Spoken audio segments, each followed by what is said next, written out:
members, we are opposed to the approval of the 72.376 trillion 2025-2026 annual budget unless it is restructured as we propose to address the socio-economic challenges our country is facing. Honorable Speaker and members, even if the allocations in the budget were to address the socio-economic challenges, financing the budget through reckless borrowing will cause the country even more pain. To finance this budget, the NRM government wants to borrow 32.075 trillion because taxes, non-tax revenue and grants will only generate 40 trillion.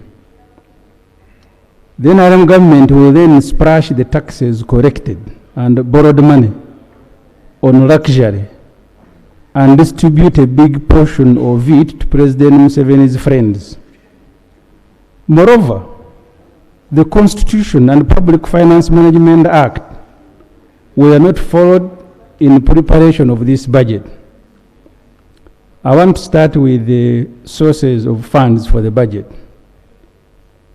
The government intends to raise 34.051 trillion from taxes.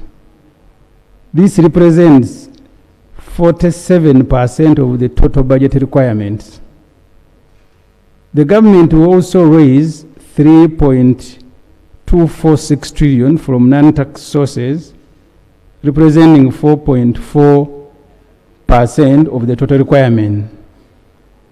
The taxes and fees correction together will give us 51.5% of the total amount of money we require to finance the budget.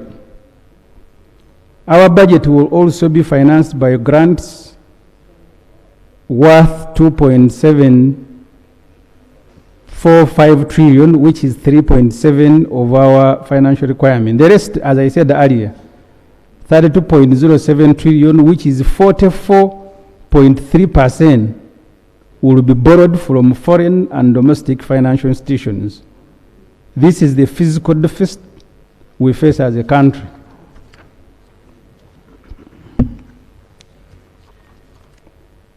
Madam Speaker, I have provided a table. I don't see it on the screen.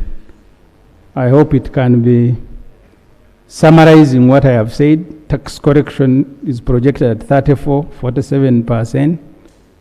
Domestic borrowing, 21 trillion, 29.5%. External borrowing, 10.6 trillion, which is 14.7%, and grants, 2.7 trillion, which is 3.7%. And then non-tax revenue of 3.2, which is 4.4%. Who will lend us the 34 trillion? Minister of Finance on page 19 of the medium-term debt management strategy is warning Parliament that because of past global recessions, concessional lending has drastically reduced. Creditors are now focused on resuscitating their own economies.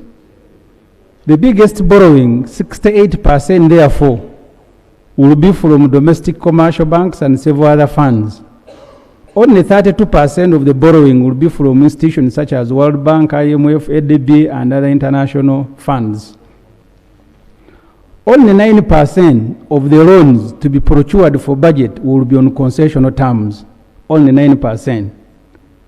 6% at semi-concessional and 16.7% at non-concessional and commercial terms.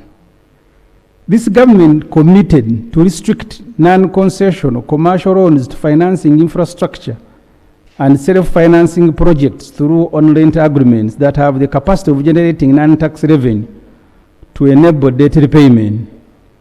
It is now contracting non-concessional loans to fund recurrent expenditure.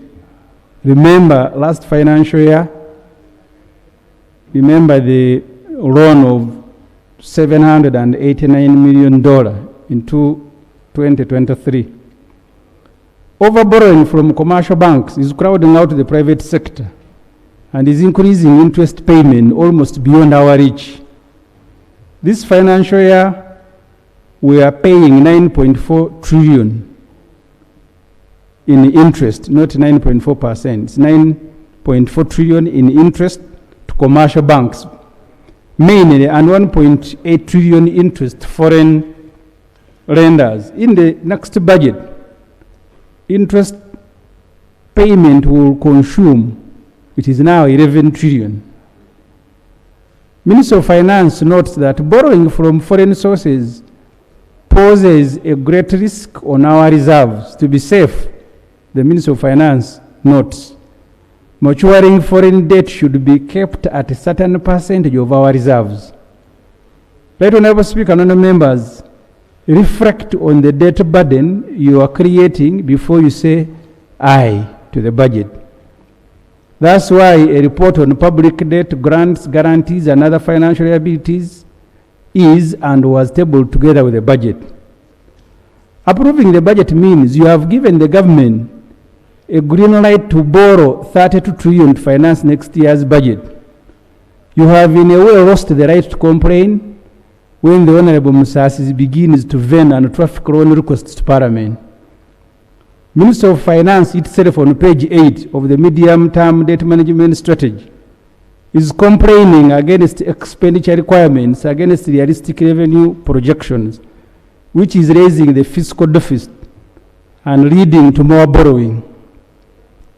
The medium-term debt management strategy was also presented to this House. Interest charged on the money we are borrowing has significantly risen, and our currency continues to depreciate. This, Finance is reporting, has increased the borrowing costs and worsened Uganda's debt burden amidst reduced foreign exchange reserves. Madam Speaker, I want my tables to be screened because I need to make some explanations.